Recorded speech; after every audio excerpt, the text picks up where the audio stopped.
Alright. Oh, last piece again. Shame. Welcome everybody to our coverage of the NCBB playoff semifinal. We've got the number 2 PSU horticulturists, the Wood Elves coached by Wintergreen. Dominant team this season, a lot of touchdowns, very few given up. Good at offense and defense. Wintergreen is a hell of an elf coach.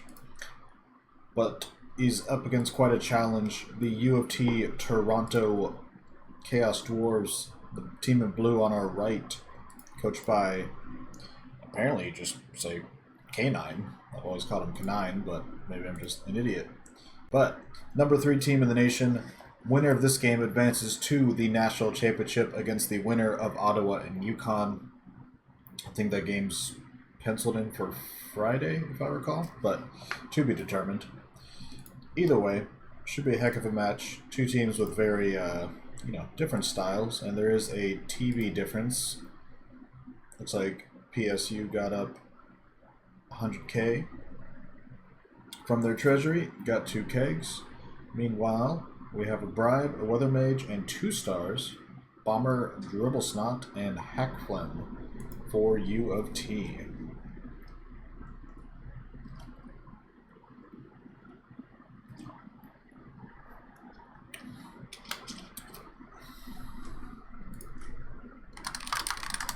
Alright.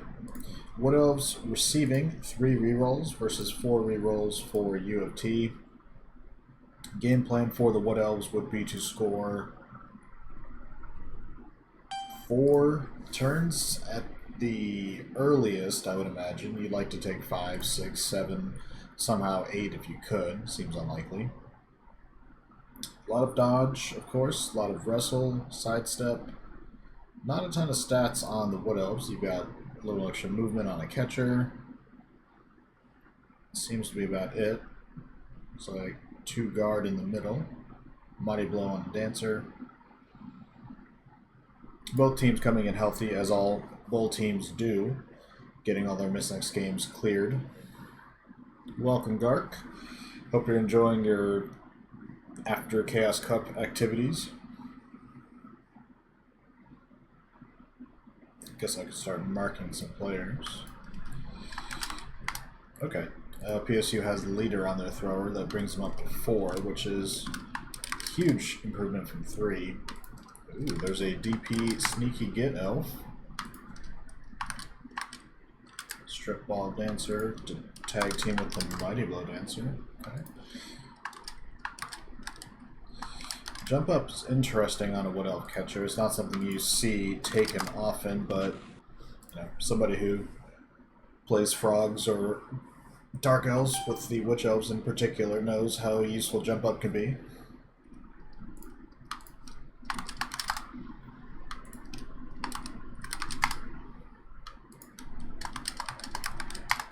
Perfect defense is not ideal for the Wood Elves though, especially since he went with a contact plan. Oh, that's right. Zons have jump up too now. Yep, good point, guys. Hyper and Interslate. I forget who Interslate is on the fumble site. But yeah, PSU going with attempt to block some of the Chaos Dwarf blockers on the line, but perfect defense makes it a little more difficult. Stand firm on several of these blockers will be a pain to deal with. Claw mighty blow on one. Guard stand firm on another one. Stand firm mighty blow on this one. I mean, this is a very good Chaos Dwarf team. Got 1 rookie blocker there, not a big deal. I think break tackle is probably a holdover. These bulls are probably veterans from before our switch to 2016, but I remember in particular played U of T earlier this season with California, and those bull centaurs just made all the key dodges they needed to keep harassing me. Get our blitz on the blocker, nothing going. Can we use the weather mage? Yes, you can, K9. Something that was added partway during this season. We've never had any reason to not let people do so. Let me hit him up on Discord real quick.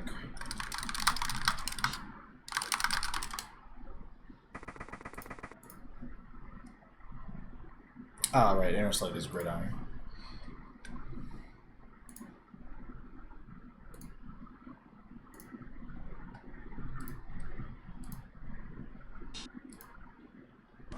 I'm not sure I've ever seen the Weather Mage used to good effect, but you never know.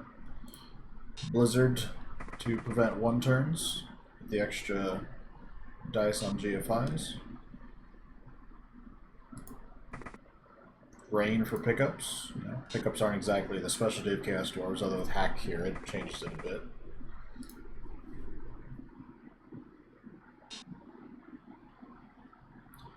Did have to burn a reroll on a 1-die attempt. I think I would have preferred just dodging away, but I suppose you could fail that too.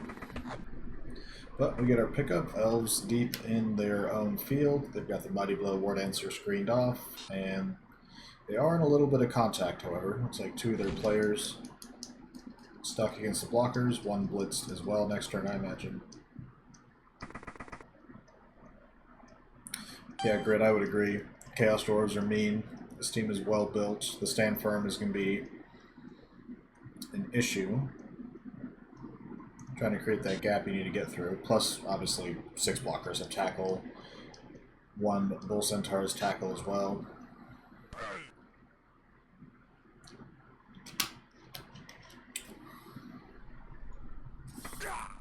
And our first Chaos Dwarf block is a knockout. And that wasn't even a good blocker.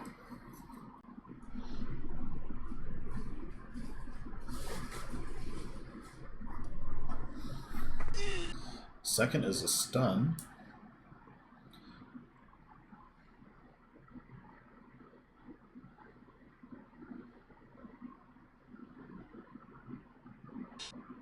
Oh, right, I should mark the dirty player Hobgoblin. Although now that we have Dribble on the field as well, you have to consider who you're going to use that bribe for. Are we trying to keep the Bomber around? Are we trying to foul with the Hobgoblin? You've got options. Looks like we're not throwing the bomb this turn.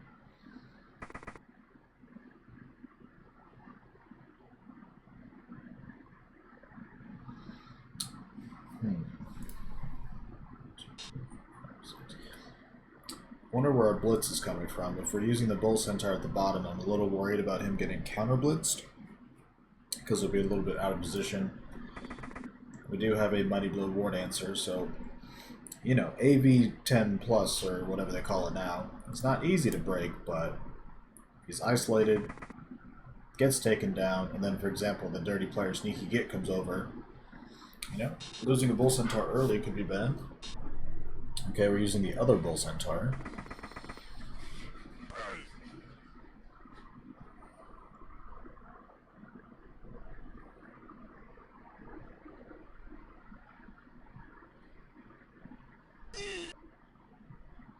And then we'll GFI north. No, we're staying put. Okay. Bold, but he is relatively protected by his nearby buddies.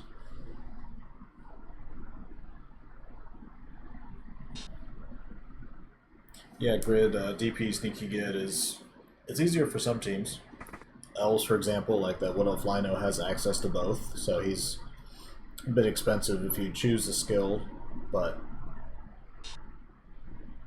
it's a hell of a combo. It's probably worth the extra TV just to secure it, rather than hope for one of the two. Hope for one, pick the other afterwards, maybe, but it's just so random. I think on Lizards, I might start doing that with Skinks. You know, random Skink gets a touchdown or an MVP, especially like in C, for example, when I start playing more. You know, I'll just random an agility on a Skink, and if they happen to get Sneaky Git, next skill is going to be choosing DP. I mean, Hyper, who just commented, he's got a Gutter Runner with that combo, so he knows all about the fast boot, or long distance boot. Okay, we're blitzing the dirty player Hobgoblin here with the Mighty Blow.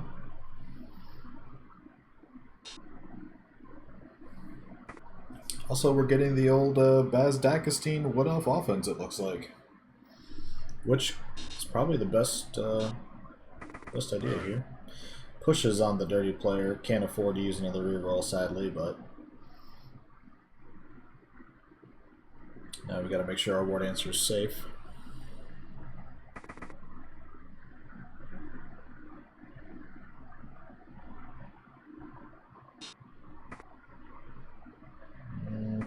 Yeah, there you go. Spacing is pretty good there.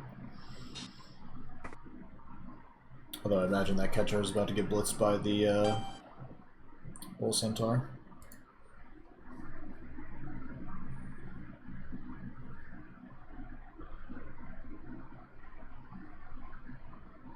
As far as the Baz-Dacasine offense goes, and anyone who's unfamiliar with the term, it's an offense that Wood Elves can run that was popularized by Baz-Dacasine in the NBFL, who, of course, I believe learned it from Daka.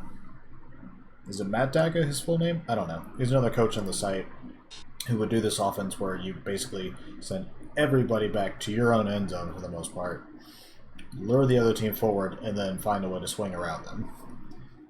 All right, here's our first bomb throw. Except it misses and hits his own player. Which somehow is not a turnover in 2020.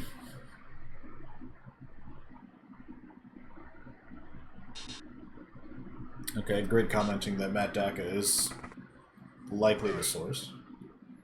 Yeah, I've never played him personally. I don't play a ton of C, although I'd like to soon. But it's a very interesting tactic. We'll get a blitz on the catcher. I would have liked to use the Bull Centaur maybe, make it a 3-die. Not that it overly matters. But yeah, the premise of the offense is, you know, against slower teams, you want to take longer to score, but you're so fast that it's hard to slow yourself down sometimes. So the best thing to do is go backwards, lure them forward, and because you're so fast, you can go north, south, middle if they spread out too far. Like, you can just find the gap in their positioning and break through. We get a foul in the middle, but just a stun. That's a good player, though, if you're going to foul. I mean, Raj, guard, AV7 is a worthy target. Anyone who's unfamiliar with the NCBB is a college-themed league, and we do have a few rules, such as the 4-foul limit. That was number 1 by U of T. Probably not going to be the last. But for example, this offense here, we've got 2 blockers deep in the PSU side of the field, but 2 guys are marking 1 elf who can just get away on a 2, and then they're kind of stuck here not doing anything. Now, I'm not sure I'd like the idea of engaging them. I'd rather just leave them alone at this point, but we're using our Raj guy to wrestle him down, and now it's even better. Like, he's basically done for the drive. So slowly he'll never be near the play.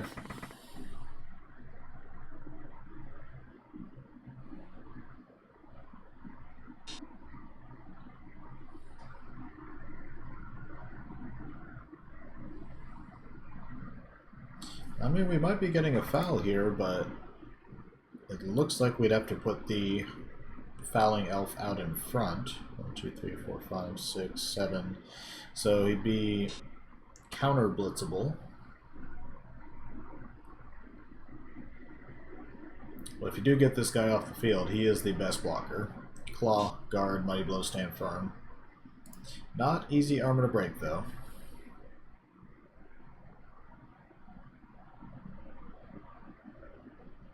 Yeah, great. I haven't looked at the new Amazon roster that thoroughly. Foul, they're getting a stun.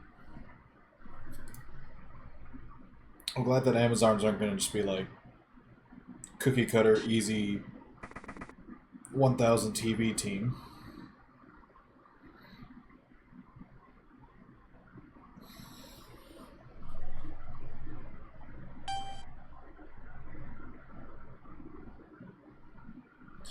A little confused by Winter's decision to leave that catcher, well, I guess stand him up against the Mighty Blow blocker.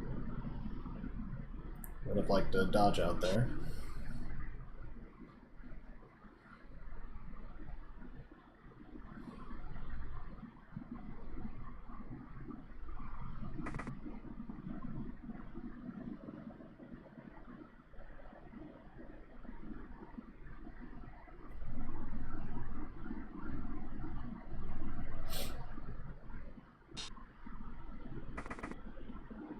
Not sure how this turn is going to end up, but it looks like this could be a turn that Winter uses to start breaking through.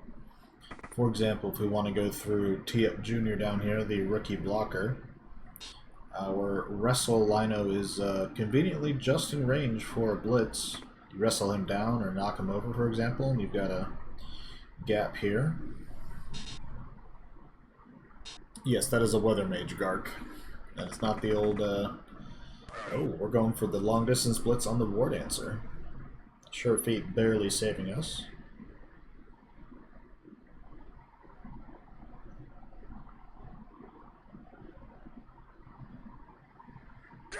Okay, it's a knockout. If he stays out, that could be a problem. The problem with our long distance blitz with T-Rex, though, is he's kind of a good foul target right here.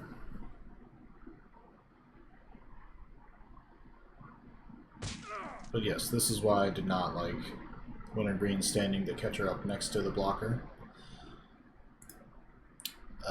Minus AG on that guy kind of sucks. That's a good Wood Elf catcher, block guard, sidestep, but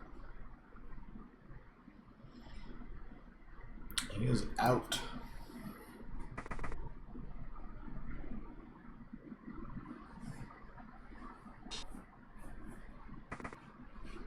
And we're getting a foul on this guy too. Minus PA, not worth using the Apo on.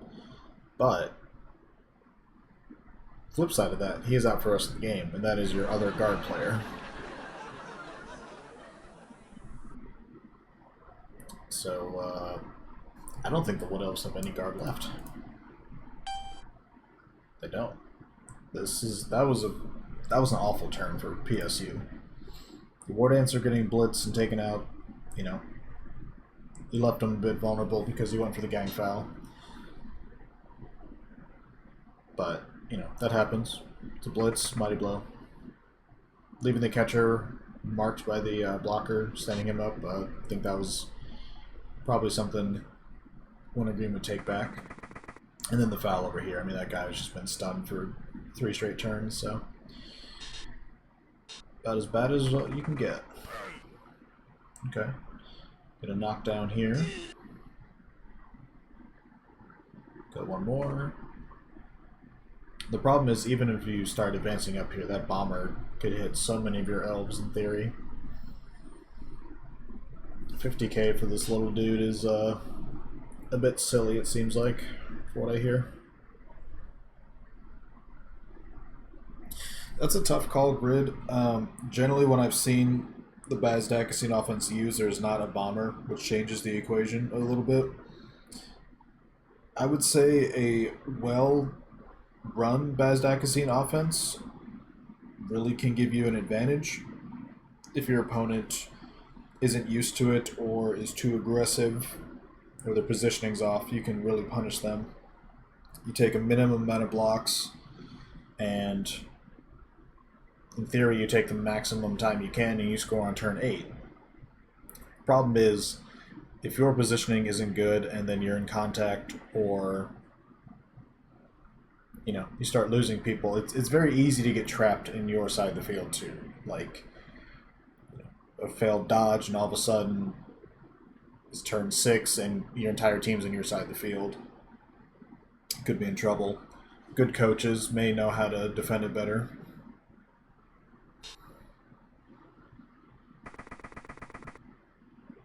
Yeah, and I think K9's doing a very good job of being not too aggressive, where he's trying to send his slow team after the Wood Elves deep in their side. He is getting a little outflanked here, but he's going to be able to get most of his team up here on his next turn, and then the bomber can hit two guys of his choice somewhere. And then I think Winter Green's strategy of trying to foul the blockers has not worked out like he wanted.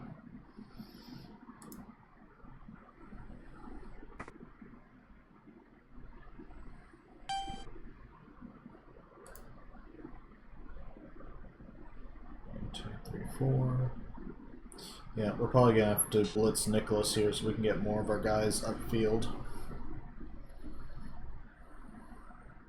Oh, he's going for the bomb first, which I guess doesn't matter.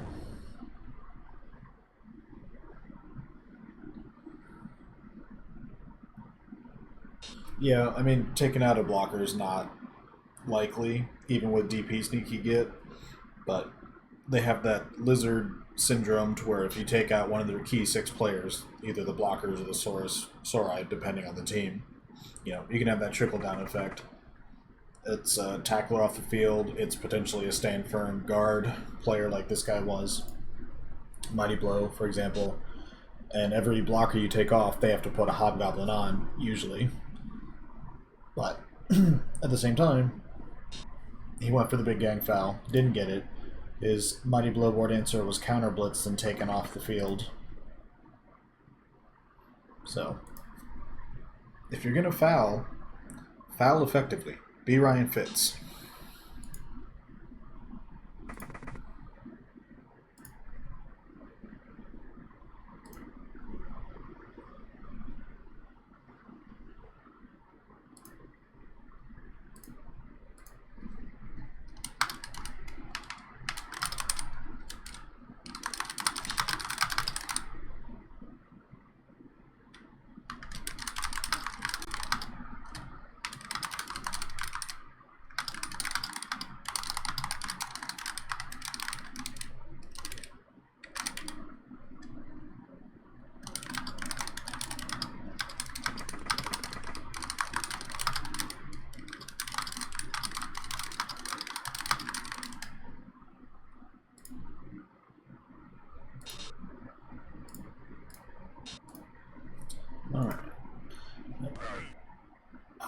Okay, I looked away for a minute to answer a question somewhere else, and this is not what I expected to see.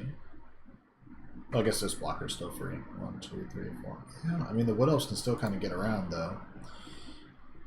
But again, Bomber being here is a persistent problem. Hack in the back. I mean, he's not really good at taking down ball carriers, but he is movement 9, can dodge anywhere. Both Bull Centaurs have break tackle. Sure Fate's come into play at least twice now. I was going to say I might GFI here.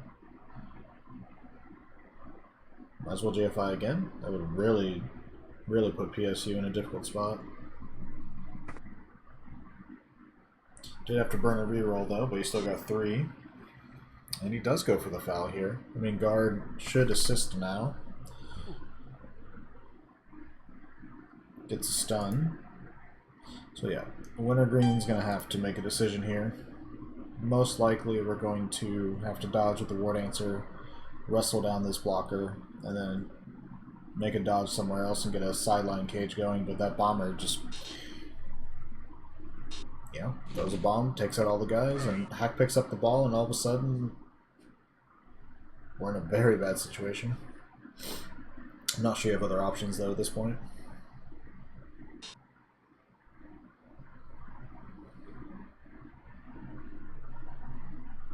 So to answer your question earlier, Grid, I guess the other strategy would have been to score as fast as possible. I don't remember the setup at this point.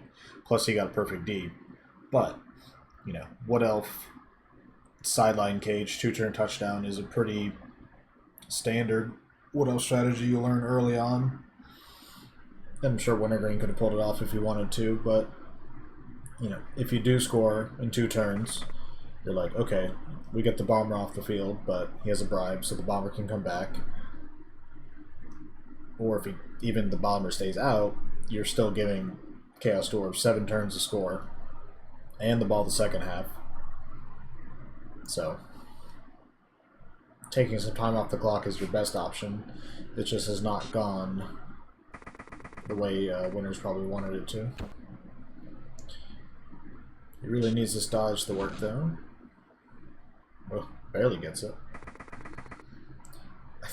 I think I would have stayed one to the left, but...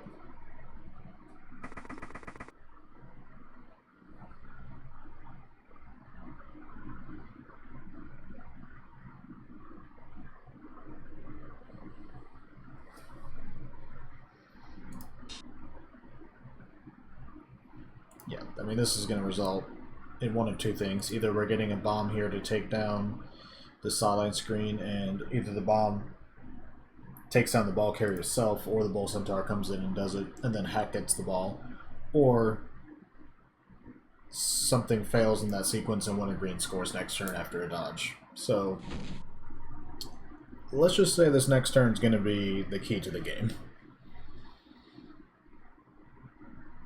What are the 4 out players?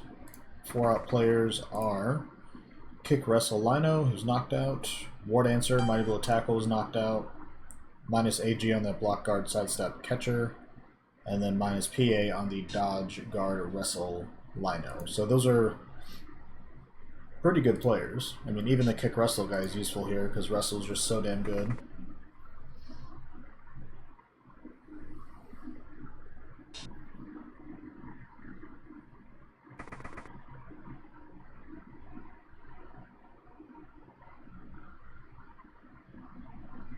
Also, Grid, I will point out, and anybody who's interested in the Bazdakasine style offense, if you run that, you also don't block the line of scrimmage, basically.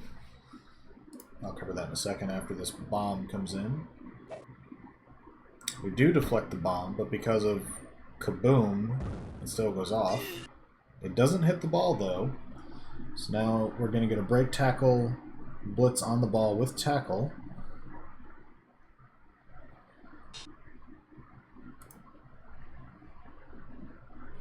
But yeah, basically you want to not block the line of scrimmage and get everybody back, so dodge everybody away so they don't have any blocks at all, and no one to foul. That's the biggest thing about the Bazdakasine offense. You're giving your opponent as few blocks and as few fouls as possible while taking time off the clock. If you run it effectively.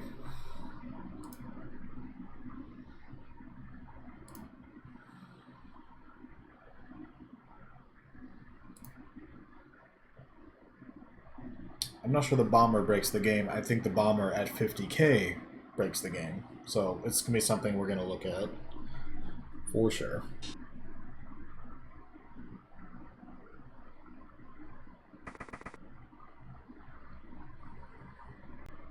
Well, here's, I hesitate to call this the ball game, but this is pretty big. We get our dodge, 2-dive blitz, get a push, we reroll, take him down, and we sidestep to the right. No, we go left. Interesting. Ball goes way downfield, right next to Hack. It's convenient. Well, for one team.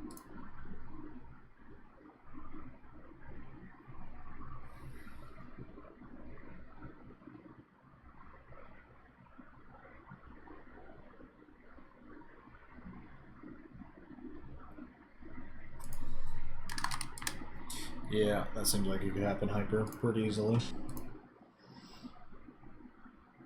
Let me check the fouls real quick. We're at 3 fouls for U of T. We got 1 left. Better make it count.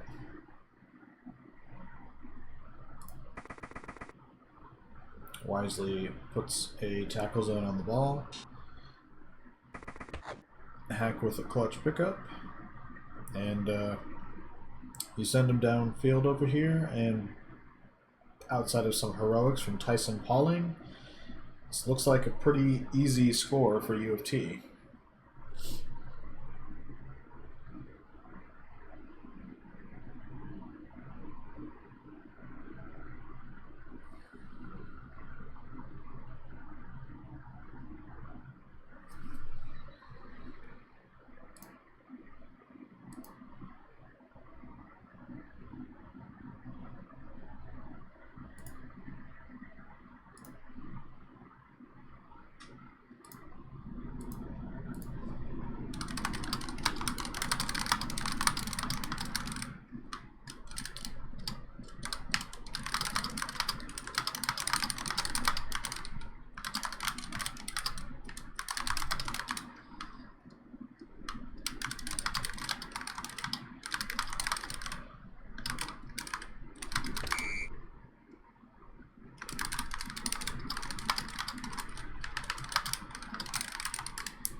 guess Canine or Canine deciding where to go with Hack. Yeah, okay. I think you can probably send him further south.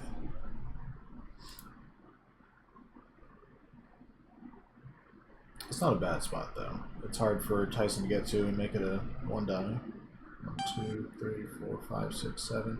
Yeah.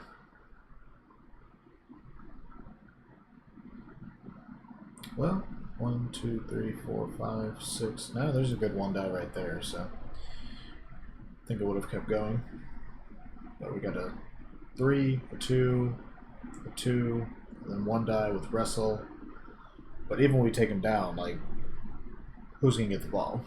And how are we going to score?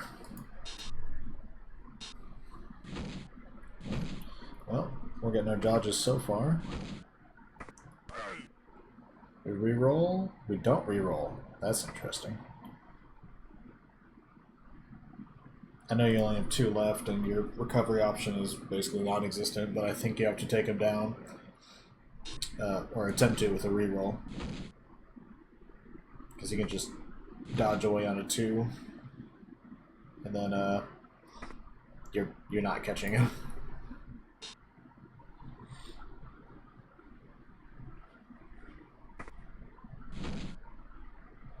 Well, I guess if your War Dancer can just get away from everything, it helps.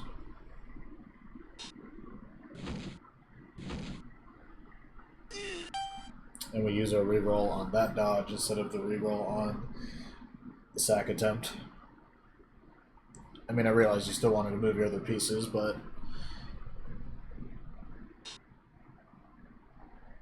it's a tough call.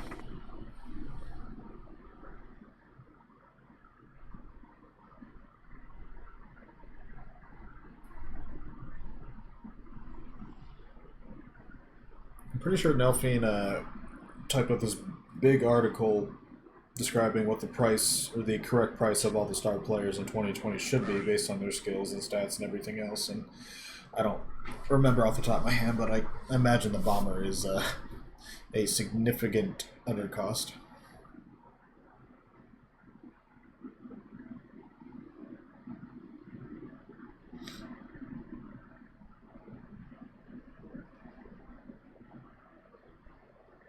Yeah, Nelf knows some things. He's just a little crazy.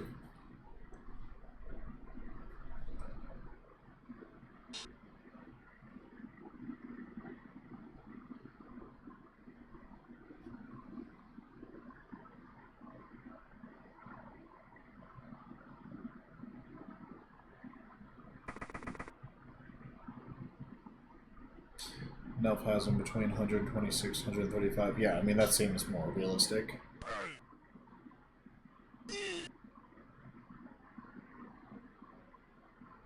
For example, in this game, he would have likely had to choose between Hack and the Bomber if he was costing 125, 135. Alas, we don't write the rules. We just use them. For the most part.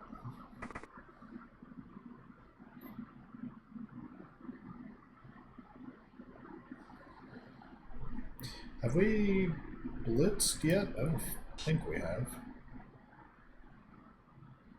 We're bombing in contact with 2 guys, and even if we knock ourselves down, it's not a turnover. That is... who really sat there, wrote that rule, thought about it, and then was like, yeah, no, that's good. Wow.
Alright, so we got a pretty secure cage here for the Chaos Dwarfs. Not a lot of elves in the field. We're going for a jump up block on the blocker, but nothing going. Feels like we're gonna try to get the War Dancer out this turn and then leap, cage dive, or something next turn. 2, 3, 4, 5, 6.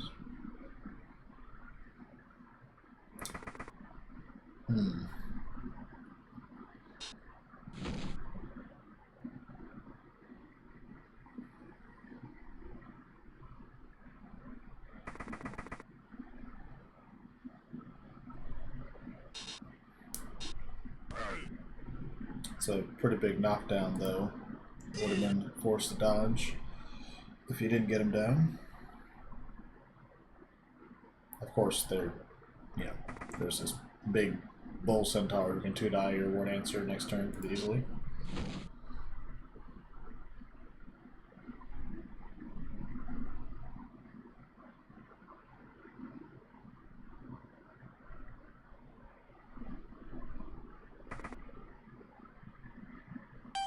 Although marking the bull centaur makes it a little tougher.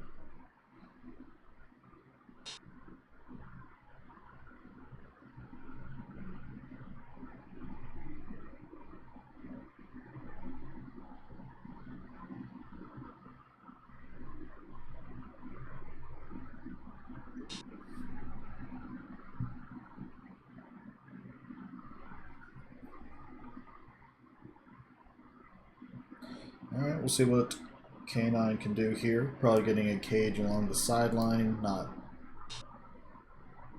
too far downfield. Your blockers are a wee bit slow and hacks movement 9, so that's an interesting blitz.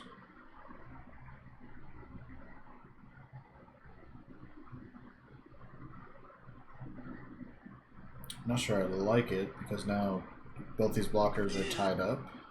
We've got 1, 2, 3, 4, 5 guys left. So, I mean, that's the minimum you need for a cage. And then throwing that block before you move everybody else. It's probably a mistake because of sidestep, but works out. And we get a knockout. But yeah, we should be getting the ball in scoring position before doing anything else.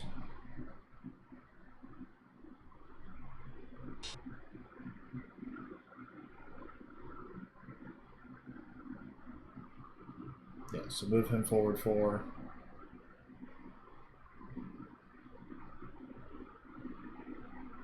Move him forward 4.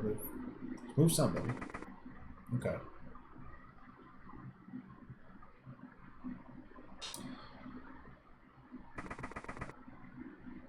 Putting guard on the opposite corners, it looks like.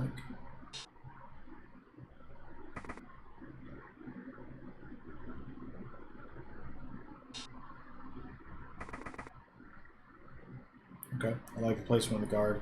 I really wish this the cage would be down 1, because let's say we do get our leap, wrestle, strip in here, and the ball goes into the stands. We could lose our scoring opportunity here.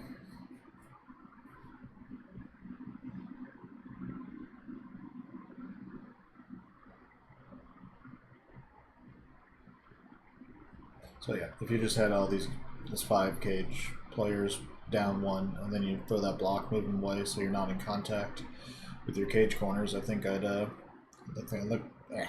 like that better.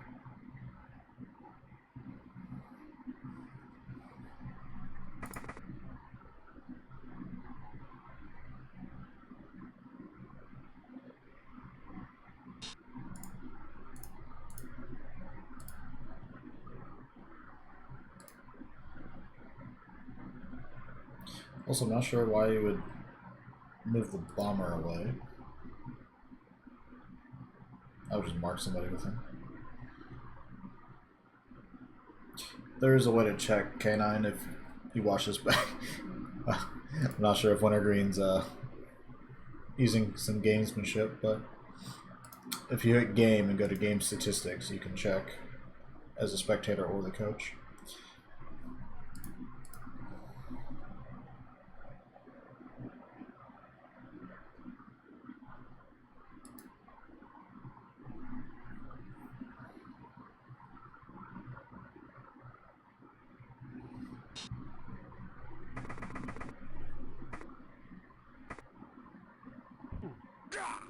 Alright, we'll get a KO, although we also get tossed.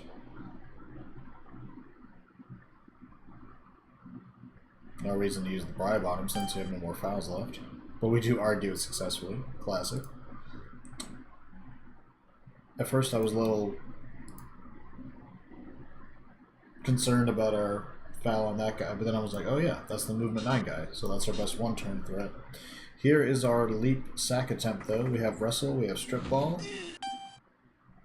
but we don't get our dodge. And that was the best place to dodge in if you're going to do it. There's no tackle there, but we don't get the 55%ish roll.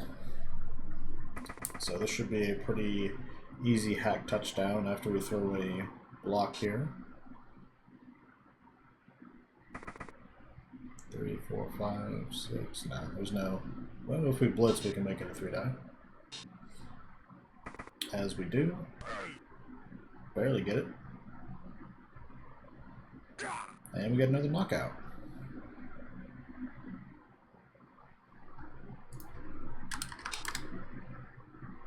The leap was a 4, according to Gark. Well, he would know, he's a Wood Elf coach. But you don't get the free reroll, so he's probably saving that to try to wrestle strip the ball carrier on the -2.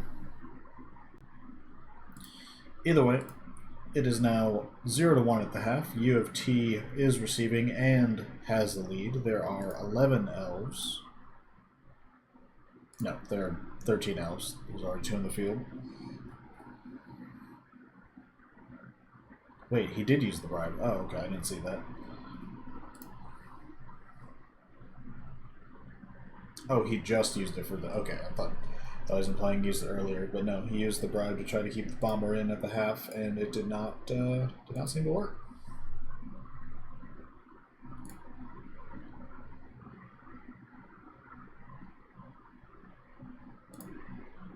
So yeah, now Wintergreen's in a bit of a tough spot. He does have enough elves to field a credible defense, though.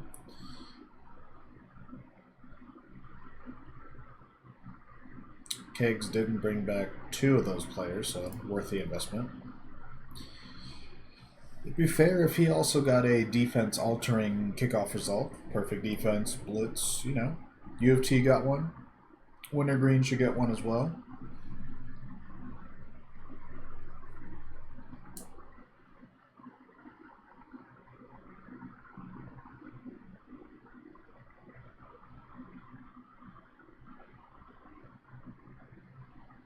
And then when you play against a team that wants to block you, I do like the tight line of scrimmage. Because anything that's a push, you're usually pushing it back and out of contact for a follow-up block. If they were spread along the line, you could push it into another guy for another block. So if you want to minimize the blocks you take, I think the tight line of scrimmage is best.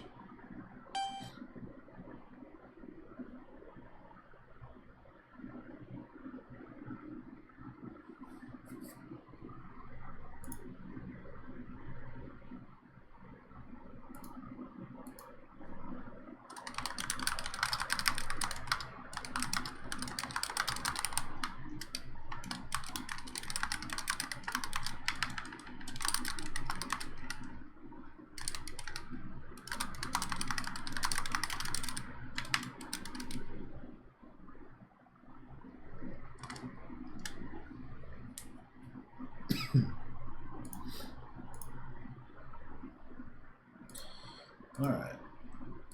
So for offense, we got a Lodge, Sure Hand, Tackle Hobgoblin on the field now.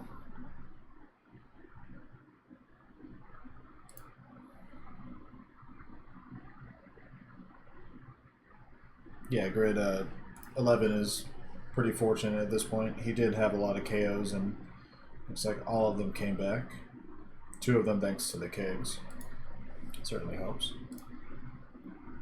But yeah, you have to have a deep team if you plan to do well in this league, I think. Especially Wood Elves.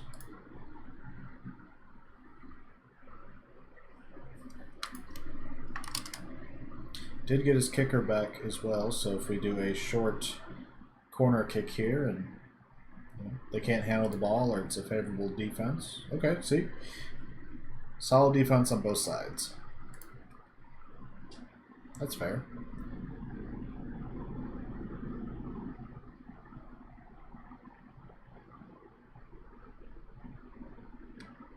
And we get a relatively short punt, so we'll see where it scatters. But if it goes near this hobgoblin, for example, we have to go max range, and then we fail a pickup. You know, we could be in some trouble if Chaos Dwarfs.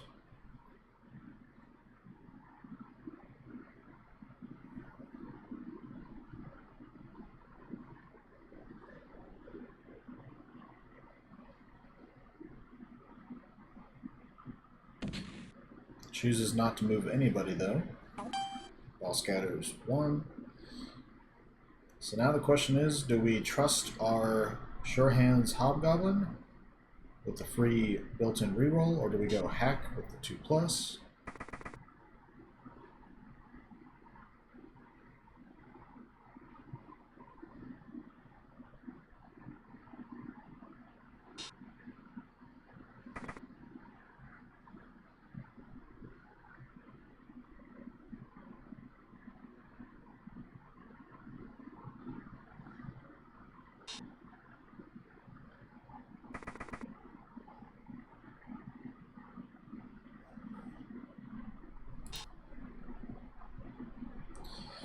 Feels like Wintergreen's going to go full pressure here in a minute, and it's going to be very interesting to see if we can steal the ball.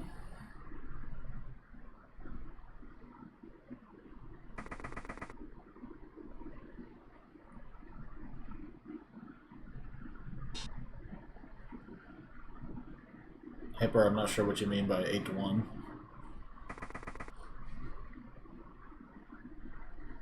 Oh, he's going for the Sure Hands pickup.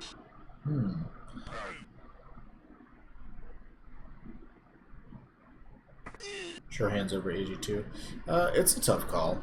I mean, AG3 Sure Hands is like, what, 87-ish%? No. Maybe? I think it's 87-ish, and then hack with 2+ is just 82 or whatever it is. It's 89. Is it 89? It doesn't feel like 89. As a fellow Lizard coach, you and I both know that the quote-unquote 3+ with a reroll is, it's not 89%. I don't care what the math says.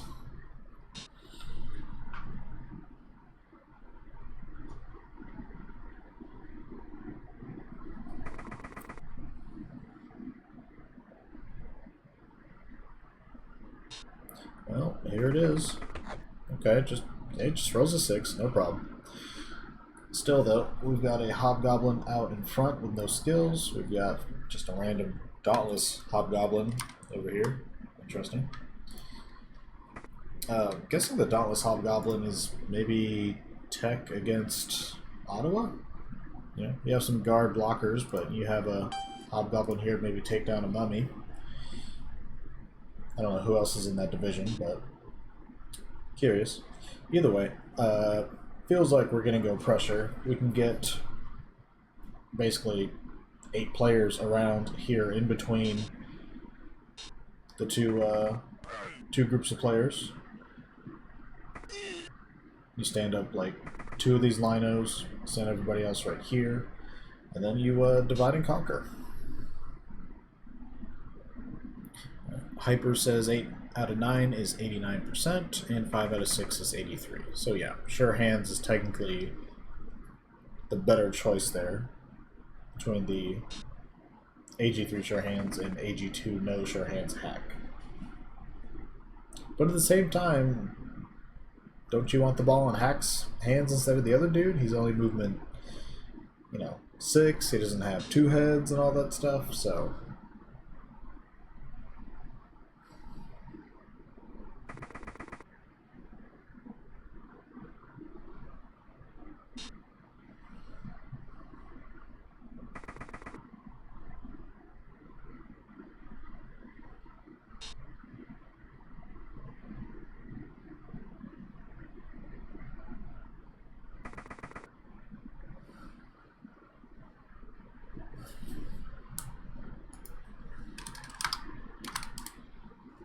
Now, my question was more like, out of the 2 ball carriers, hack is the more dynamic one. If you need to break away, or if you need to make a key dodge, you're not relying on AG3. But we can just hand off to hack a different turn. Because yeah, getting that pickup was huge. If you missed it and it bounces forward or bounces out of bounds or something, yeah, it's obviously a disaster.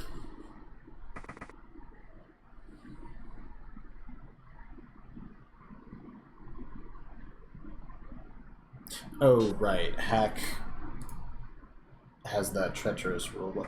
No, I wasn't implying, like, Hack was going to pick it up and then give it to the other guy. I'm saying, like, either plan A was Hack pick up the ball, plan B is pick up with the Hobgoblin and then hand off to Hack.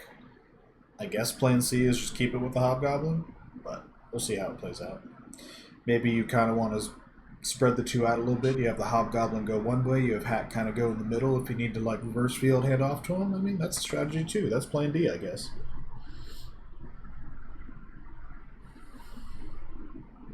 And then, of course, if somebody was in the booth with me, they would go, plan D's nuts. But, you know, no one else is here.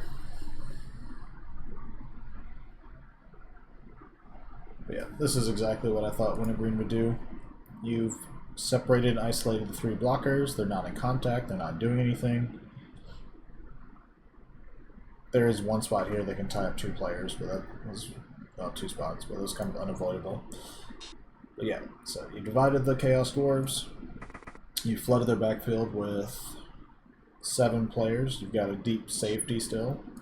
So you're going to force K9 to be perfect in his positioning, or he's going to lose the ball. That is a good point, Gark. I didn't consider there is a strip ball War Dancer over there, so having it in the Sure Hands player's hands makes a lot of sense instead of Hack.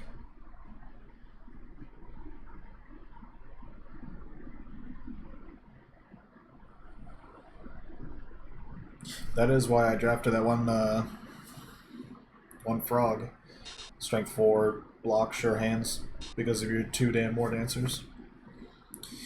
Dutch is asking what Plan E was. I don't know. I think we exhausted most of our options. Ex-con's mom? Damn. There is a university for that.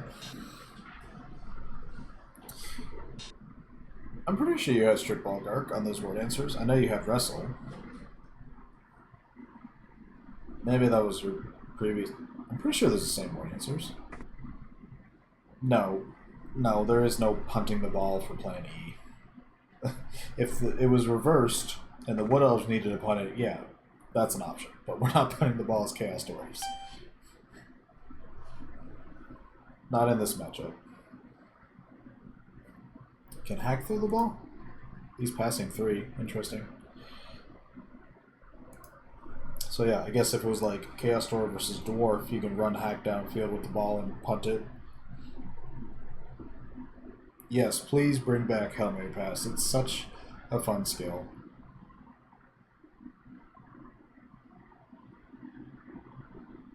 Like, I understand that, like, in theory, it's a little ridiculous. It's like 2+, put the ball anywhere. But A, nobody took it. B, there's so many other skills that need it. Nobody besides Baz took it. I'm talking about, like, in general. If it was a truly broken skill like Claw or Piling On or all these other things, then obviously we need to nerf it. But it's not like Hail Mary Pass was this dominant skill that people were taking.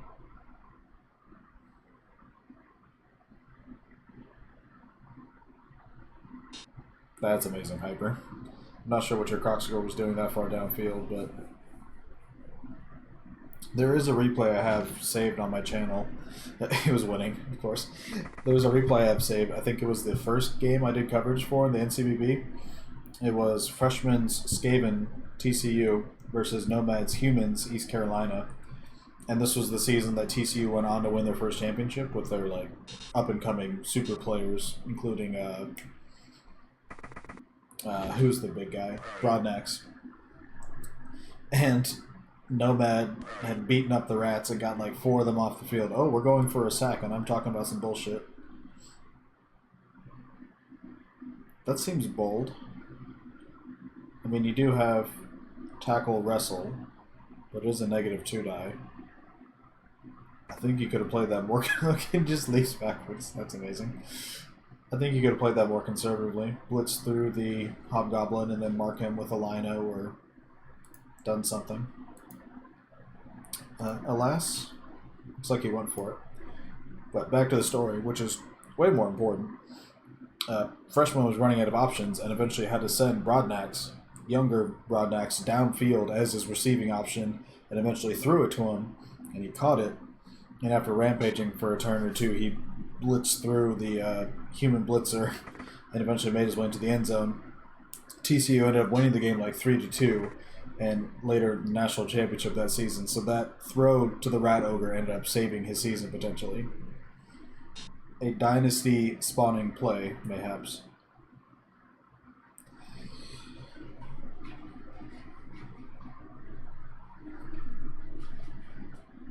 Right. Wintergreen down to 2 rerolls is also a slight issue. There's 4 for U of T, and of course, being a bowl game, there is overtime. Throwing a pass to a Saurus. Very nice, Hyper. Have you ever tried passing with a Saurus, though? If you haven't, watch Ryan Fitz's old games in the NBFL. It was terrifying. Not with the intent to win. Okay, well. Ryan Fitz is, I'm not saying his first strategy. I think plan E for Ryan Fitz was the Saurus long bomb, like 6+ to win the game, and it worked several times somehow. But looks like K9 is going south after the Wood Elves failed to dodge. I'm not sure that's worth appoing, but I think the next KO you might have to, depending on who it is. Hello? Oh, I never even realized Dutch and Hyper joined the chat. I'm here. I'm going to talk quiet.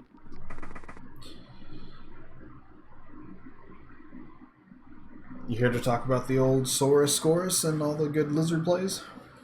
Oh, we can. Nah, we should probably focus on the game.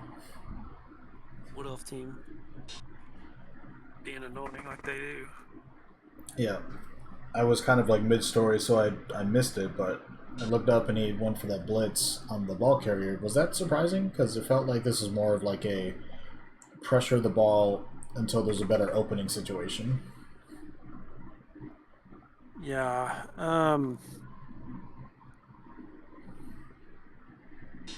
I don't know. I when this half started, I was thinking Wintergreen's probably thinking he's going to have to score twice and avoid overtime with the way that first half went. Yeah, I mean, he still had at least 11, plus he's got 2 reserves currently. That could change at any moment, obviously. Only had 3 rerolls because he lost his leader guy for the game. Or... Oh, he's on the bench. Okay, he's saving that. That's actually pretty smart. So he's only got 2 rerolls for what's left of this drive. And to your point, I don't think he can... Well, I mean, I guess if EOT scores, it's over. I was going to say he can't one turn easily because of the stand firm, but...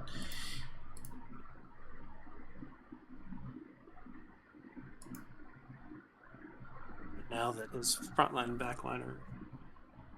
But yes, Grid, that is... United. That is Hyper's voice. Oh, yeah, you're right. The divide and conquer strategy is officially over. The boys have all united, and they are in a really good fireball target if that was a thing. I mean, that's a glorious fireball if I've ever seen one.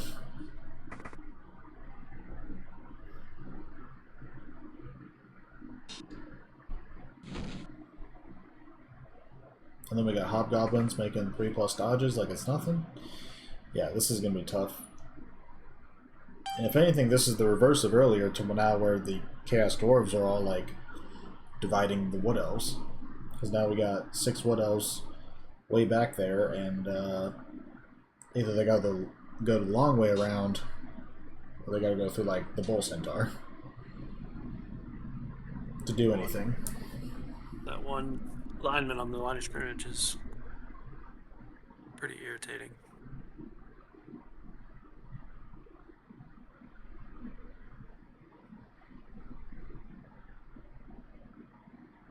I still think Dwarf blockers and Chaos Dwarf blockers should only have either block or tackle and not both to start. It seems ridiculous. I know they're slow and all that other shit, but oof. Stand firm. Best skill in the game. Yeah, plus they have access to guard, stand firm, the two best skills. Garkangel, if you're asking about Inner Slate, that's Gridiron.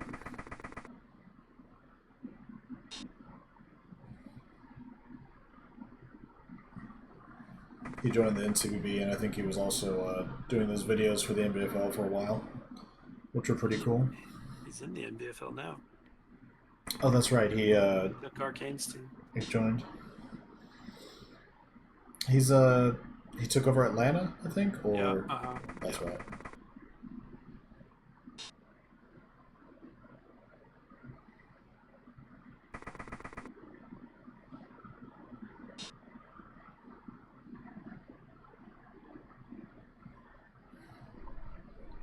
His first game's against me. I'm Karen. Wait, Dutch just. Huh, that's interesting. Dutch asked why there's a blocker on the bench, which is strange, but I guess he wanted a little more speed, and that blocker is just a rookie. Not that block and tackle are bad, but yeah. You got a little more speed with the extra hobgoblin, or if he wanted to foul, which he can't anymore because he's at 4, so maybe that's not in the equation, but I don't know. It's a little curious.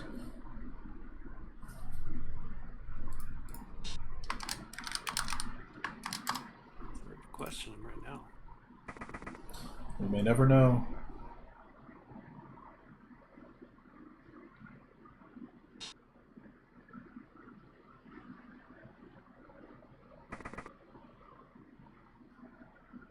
Yeah, this looks like a pretty standard move the cage downfield kind of strategy. And outside of a lucky cage dive sack, there's not much Wintergreen can do about it. I think pressuring when the hobgoblin was the corner might have been better instead of going for the sack. Because since you didn't get it, now you're just like basically Hail Mary plays at this point.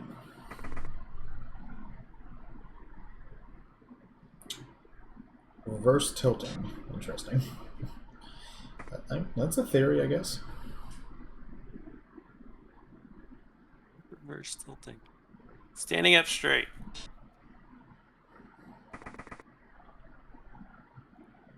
Dutch.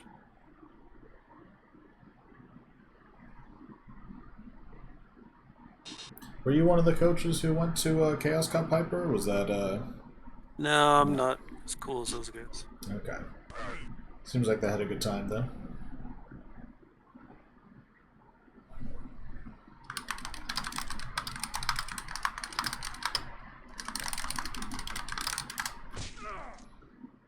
All right, we get another injury. Also, niggling injuries will be cleared in the off season, so it's not terrible. It's not good that we're getting our Ward Answer blitz though, but nothing going. We know what we're doing. Are we clearing 100% of them, or are we rolling for them like the rule book? Wait, the rulebook says we have to roll? Yeah. Oh, what's the roll? A 4+ or a 3+ if you have an apothecary. Huh. Did not know that. Yeah, I remember posting at the start of the season that we clear them either through the site mechanic if the site had one or manually. So we'll have to figure that out.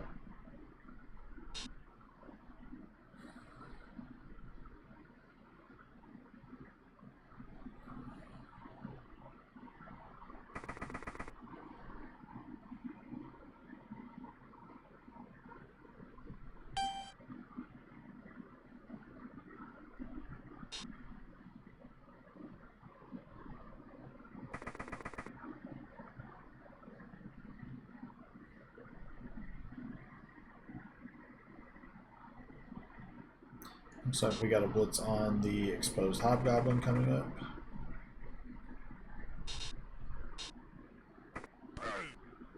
But eventually, old Wintergreen's gonna have to make a play. Just stand in front of him. Yeah, but K9 doesn't even have to score. That's what I'm saying. He can't just stand Oh, in he front can't. of him. Okay, I didn't hear the first part. Yeah, you gotta take a home run swing eventually.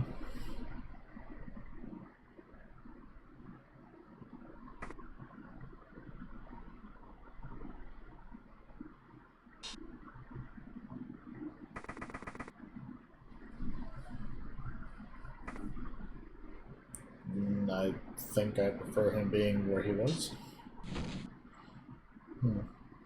Well, either we're getting that War Dancer blitzed or that catcher, I imagine.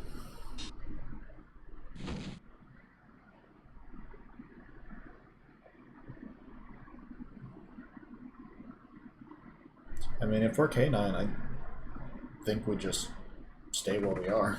And we 3-die the catcher and we make Winter do something.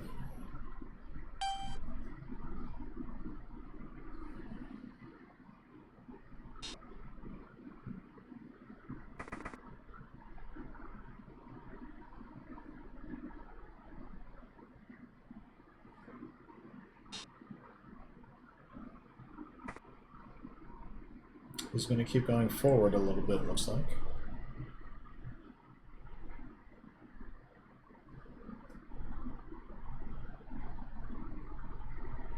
Which, to be fair, if you do score, I mean, the game is 99% over. But, you know, if you double skull here or something bad happens, you mess up your positioning and give Wintergreen a chance. Yeah, I think I'd be making a cage with like A mega bunker. 7 people. Yeah. Layers upon layers of tackle and guard and shit. Come and get it.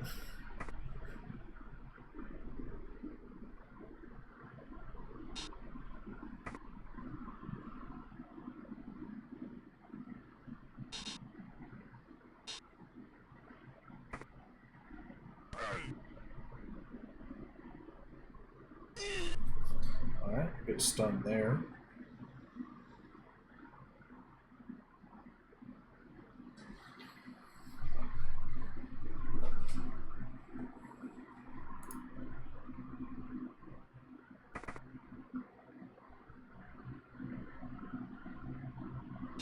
I do like that placement on that bottom blocker though, because there was a spot where you could dodge through the Bull Centaur into the cage, use dodge, but now you're gonna have to leap in.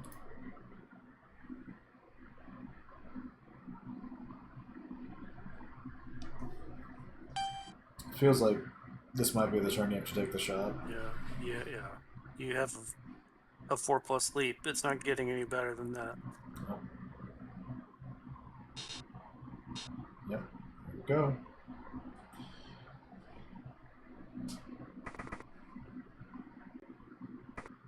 Alright, reroll time. We get it. Throwing pushes. Can't get him down though.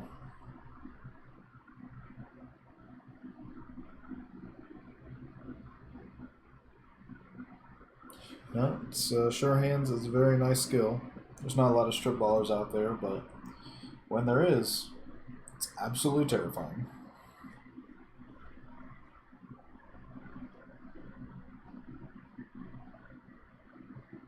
Gark had a point earlier, and it's speaking to what you talked about with the mega bunker. If you layer it effectively, you even take away the leap option. But you know, now he made his leap, he made his sack attempt, had to burn both rerolls, so this game is most likely over.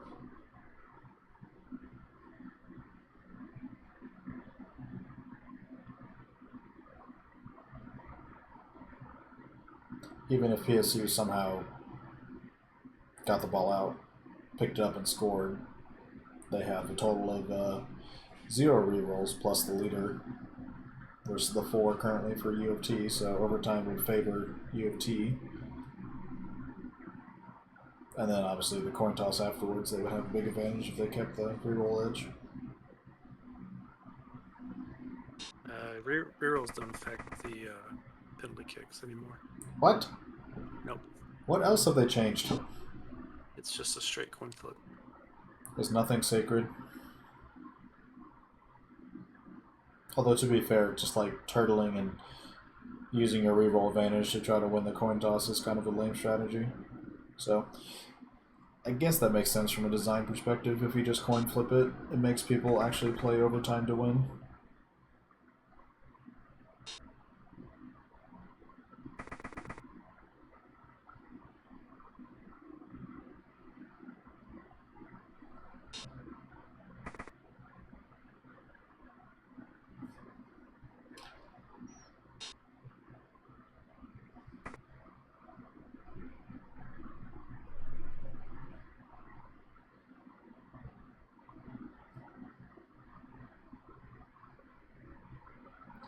Well, now we're going with a lot of contact. I think we could have done this earlier. It was about turn 2 or turn 3 when we made that sack attempt here about the logo. If we had just blitzed the Hobgoblin in the cage corner and then marked a bunch of pieces, maybe the pressure strategy could have changed things. We'll never know.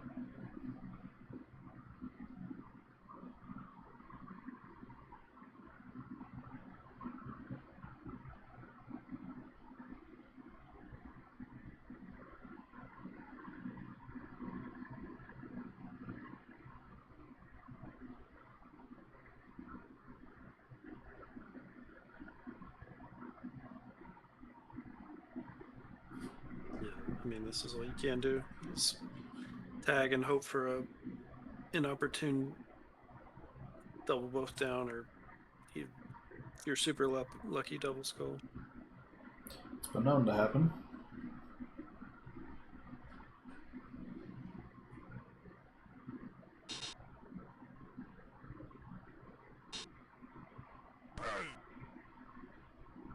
Interesting that that is a blitz.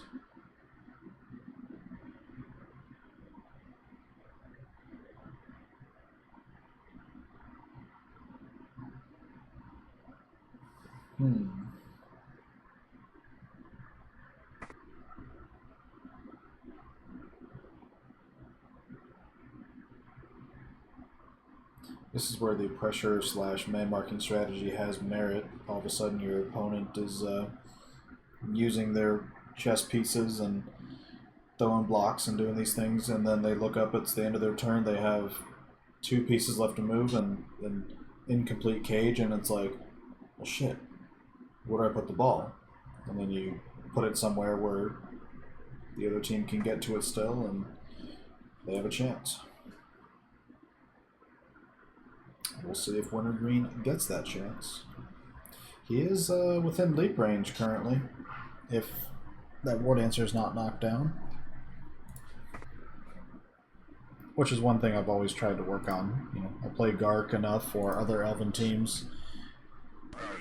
If you make your cage, you want to not leave your ball carrier within insta leap range, just to start the turn. It's a little different now in 2020 because leap's harder, but I'm sorry, Dutch. I gotta live my a few glorious moments as long as I can. What's funny about 2020 is he can't leap to the square he wants to leap to. Oh, with his right, because you can't leap tackler right now, next or to with you. his strip color. Yeah, he'd have to dodge. I mean, it's a decent dodge though. It's what, a 4+? Same thing as the leap. Yeah. Right now it is. Yeah, where we throw this. I mean, if we throw this block and we get wrestled down, it's not good. We probably have to get Hack over there in that corner. But there is a wrestle attempt from the northeast. Wow. That's a huge 1-die. Jesus. Although if you push him down, now he can leap to that square next to the ball. Unless that happens. Well, Oh. Bad doctor.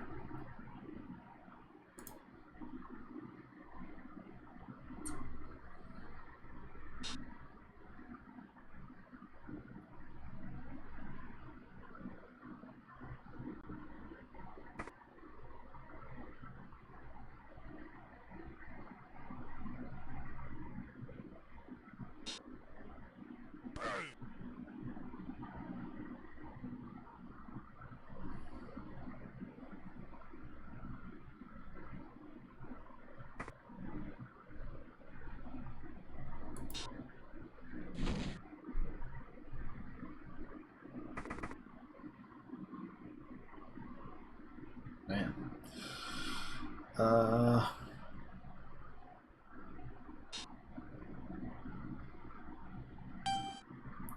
I guess we leap from the square above your down lino to below the ball carrier. Yep.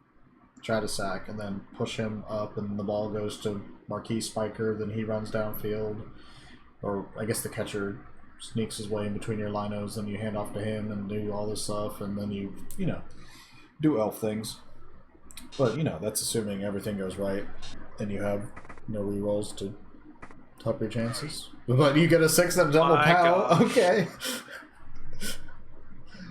But then you push it north, and it scatters like 3 times, goes right to your lino on a pickup. You don't even have to worry about anything else.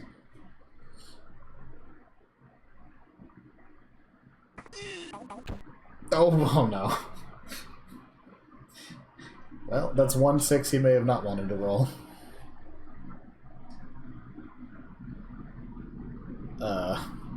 Okay, we've already leapt. The actual worst squares to try to dodge from. So yeah, I'm like, And Hack has prehensile tail too. yeah.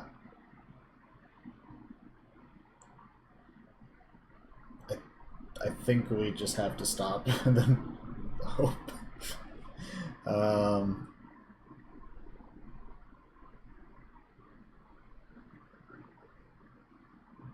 Yeah, it's like a 5 plus any direction, maybe worse.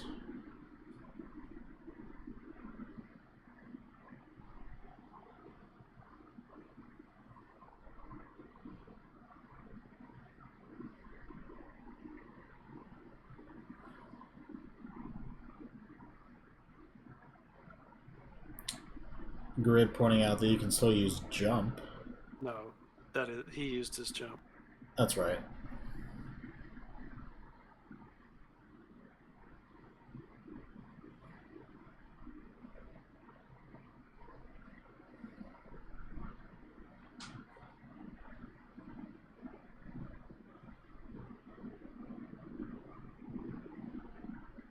Yeah, I don't think you could have dodged there.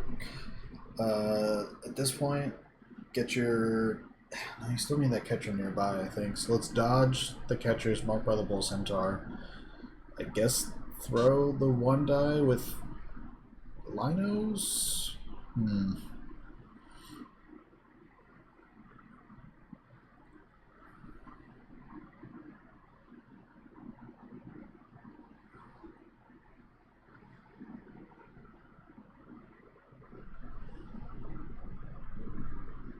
You just gotta survive like 8 to 10 dice with tackle.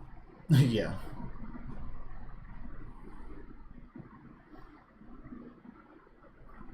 Yeah, I mean, at this point, we're just tagging and praying.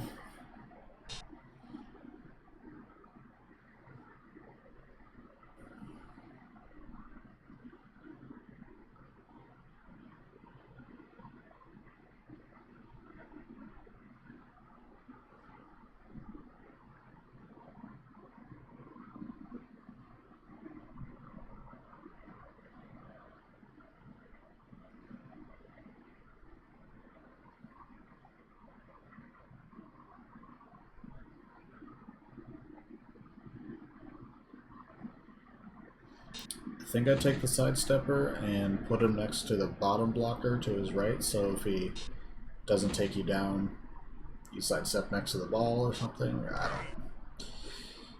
There's no good options here. I played like 1,700 games of Blood Bowl. I've got nothing for you, winner. This is just... There's no book for this.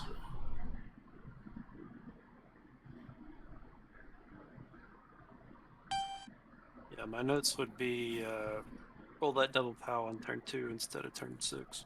Yeah.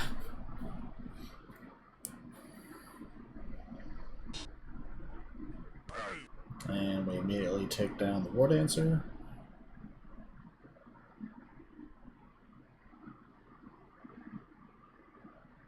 Scatters can be important, though. Okay.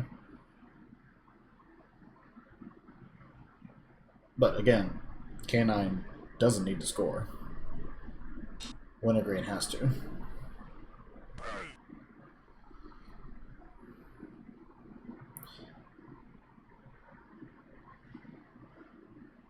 So how does the Weather Mage work again? You have to use it at the end of your turn, and it works through the opponent's turn?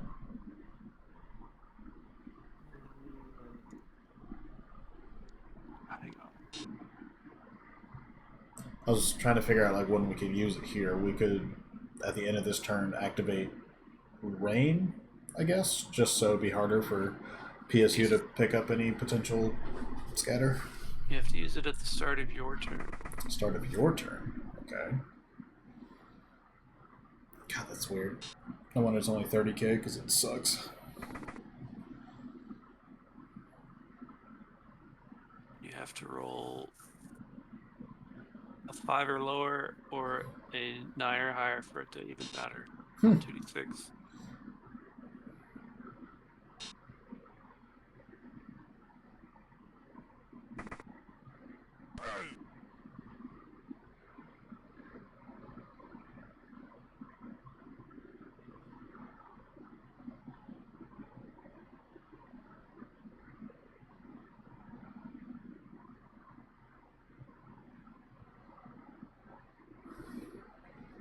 Assuming you want bad weather.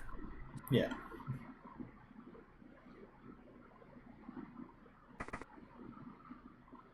I mean, technically, like, for example, if it was raining, you could use it to try to get good weather for a turn, Guarantee. right? Well, yeah, you'd guarantee good weather. Yeah. Could be good for certain situations. Let's get that Hobgoblin down there to secure that corner. But again, based on this current positioning, we are within leap range without having to make any other dodges or movement. Granted, it's still a -2 die, and we don't have our strip ball anymore.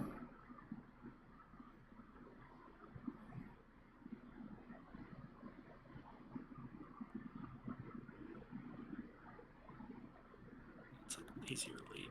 I think I would have preferred just the regular cage corner there. Yeah, this is a 3+ lead instead of a 4. It's a bold block, but I guess we're trying to free up the catcher.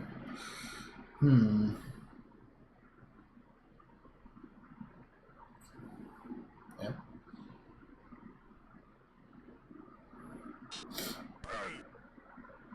Huge. We gotta send that guy downfield, I guess. Or... Interesting. Oh, he's gonna dodge through. This way. Okay, I like this. I don't like that. Alright. Oh, okay. Yeah. It's a good plan, though. I didn't really think about that. Hack sweeps around. It is 2-0, and that is going to be it for this semifinal. So PSU, great season. Couldn't quite get things to work out in this game, but Wintergreen's an absolute terror, so I expect him to do well, whether he continues with PSU or he seems to like his non-AQ corn team, so don't know which one he'll be using moving forward. K9, of course, will advance to the championship game against the winner of Nelphine Ryan Fitz later this week, and looks like they'll be pretty healthy going into it, barring a couple injuries here to random hobgoblins.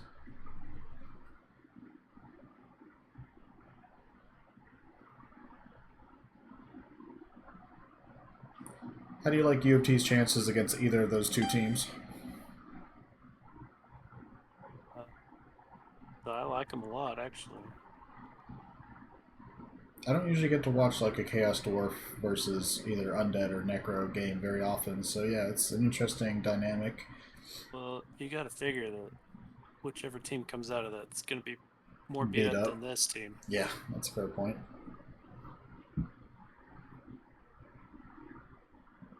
Fair point.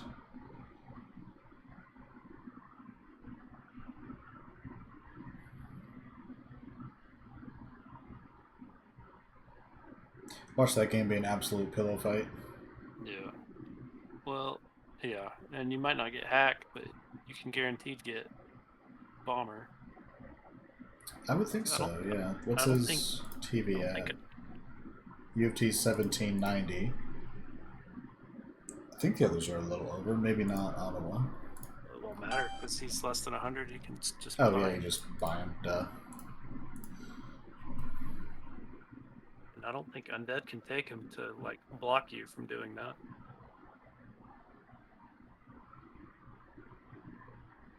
Another solid defense. Interesting. Yeah. So neither one of the other teams could also try to hire him to stop him from doing that. Oh, they don't have access. Yeah. Interesting. Looks like he's going to go for a one-turn attempt here just to make himself feel better.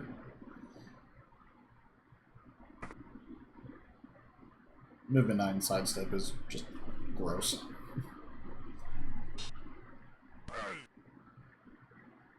I've gotten close to movement 7 one turn earlier this season, I think, but didn't quite get it.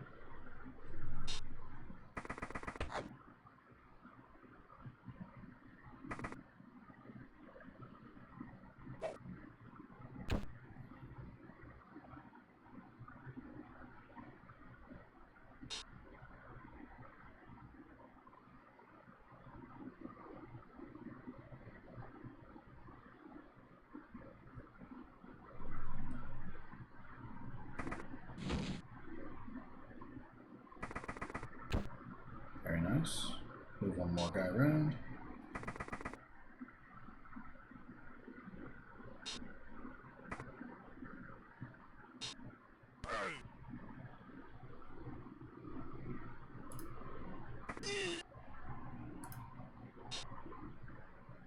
Looks like a 4-3-2. And doesn't get it. Oh. Alright, that is it for this game. K9 advances to the title game. PSU looking towards next season, but we've got more bowl games coming. So let us know if you've got one in the books or scheduled. We'll try to get commentary for it. But congratulations, K9. Great season, winter green. And we'll catch you next time, everybody.